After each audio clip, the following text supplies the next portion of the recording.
ఎంతమంది నమ్ముతాడు సామ్సన్ వ్యభిచారం అనే మాట? అబద్ధం అది. శాంసన్ ఎప్పుడూ వ్యభిచారం చేయలేదు. శాంసన్ జీవితంలో దెలీలా కాకుండా ఇంకెవరైనా ఉన్నట్లు బైబిల్ చెప్పిందా? మరి ఎలా వ్యభిచారయ్యాడు?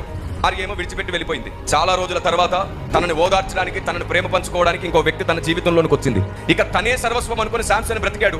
దెలీలా తప్ప శాంసన్ జీవితంలో ఏ అమ్మాయి లేదు. ఇక్కడ శాంసన్ చేసిన వ్యభిచారం ఎక్కడుంది అంటే బైబిల్ గ్రంథంలో నుంచి ఒక అధ్యాయాన్ని లేవనెత్తి మాట్లాడుతుంది నేటి క్రైస్తవ్యం. గాజా ప్రాంతానికి శాంసన్ వెళ్ళినప్పుడు ఒక వ్యభిచారి ఇంట చేరాడు అని రాయబడింది అక్కడ. ఆ వచనాన్ని పట్టుకొని చూడండి, ఒక వ్యభిచారి ఇంట్లో చేరితే ఏ పని కోసం చేరుతారు? వ్యభిచారం కోసమే కదా అని అన్నారు. తప్పు. యెహోషువ కాలంలో వేగు చూడ్డానికి వెళ్ళిన ఇద్దరు కూడా వ్యభిచారి ఇంట్లో దాక్కున్నారు. విచారం చేయడానికి కాదు, శత్రువుల నుంచి కాపాడబడ్డానికి. అలాగే శాంసన్ కూడా ఆ గాజా ప్రాంతంలో ఉన్నటువంటి శత్రువుల చేతుల్లో నుంచి తప్పించుకోవడానికి ఒక వ్యభిచారి ఇంట దాక్కున్నాడే కానీ వ్యభిచారం చేయలేదు. ఎందుకో తెలుసా? బైబిల్ చెప్తుంది శాంసన్ న్యాయాధిపతి, న్యాయం ఎరిగినవాడు, ధర్మం ఎరిగినవాడు, దేవుని యందు భయము భక్తి కలిగినవాడు.